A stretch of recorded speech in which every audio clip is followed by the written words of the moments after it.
Congress party అంటేనే మోసమని మాజీ మంత్రి శ్రీనివాస్ గౌడ్ మండిపడ్డారు.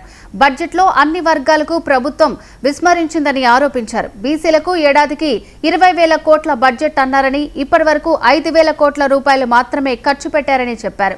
కామారెడ్డి డిక్లరేషన్ ఏమైందని ప్రశ్నించిన ఆయన బీసీలకు మరిన్ని మంత్రి పదవులు ఇవ్వాలని అన్నారు. మీ ఫ్యూచర్ సిటీలు ఎవరికి కావాలి? మీ మూసీలు ప్రచారం ఎవరు చూస్తాడు? ఈ వర్గాల వాళ్ళు వచ్చి ఆడ కూర్చొని సంతోషపడతారా?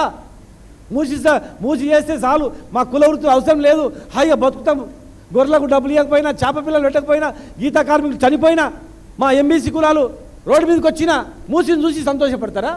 మూసి బాగా అయింది, మా జీవితాలు బాగా అనుకుంటారా? ఇన్ని కోట్ల జనాభా, 2.5 కోట్ల జనాభా ఉన్నటువంటి ఈ వర్గాలు నీ మూసి ప్రచారంతో ప్రచ్ఛన్నమైపోతారా? నీ ఫ్యూచర్ సిటీతో వీళ్ళ ఫ్యూచర్ మొత్తం మారిపోతుందా? చెప్పండి. మీ ఫ్యూచర్ సిటీ వల్ల వీళ్ళ ఫ్యూచర్ మారుతుందా? మీ మూసి ప్రక్షాళన వల్ల వీళ్ళు ప్రక్షాళన అవుతారా? ఈ వర్గాల వాళ్ళు ఏం చేస్తే వీళ్ళు ప్రక్షాళన అవుతారు? ఆలోచన చేసుకోదా ఈ ప్రభుత్వం? కేసులు, దాడులు, దౌర్జన్యాలతో, అరాచకాలతో ఎన్ని రోజులు నడుపుతారు? అసత్యపు ప్రచారాలతో ఎన్ని రోజులు ప్రభుత్వాన్ని నిర్మిస్తారు? ఎన్ని రోజులు మోసం చేస్తారు? మేము తెచ్చుకున్న తెలంగాణ ఈ వర్గాల వాళ్ళందరూ కూడా కొట్లాడి, ఈ వర్గాల వాళ్ళ యువకులు, ఇక్కడ ఉన్నటువంటి యువకులందరూ కూడా జీవితాలను సర్వనాశనం చేసుకొని, చదువులు చదువుకొని, ఉన్నత చదువుకొని, చదువులన్నీ జీవితాలు నాశనం చేసుకొని కష్టపడి తెలంగాణ తెచ్చుకుంటే ఈ వచ్చిన తెలంగాణలో మా వర్గాలు అందరూ బాగుపడతారు, మా రైతులు బాగుపడతారు ముఖ్యంగా అని అనుకుంటే రైతులు సర్వనాశనం అయిపోయినరు, కుల వృత్తులు మొత్తం విధ్వంసం అయిపోయినవి, విద్యార్థుల జీవితాలు పూర్తి నేలపాలైపోయినవి.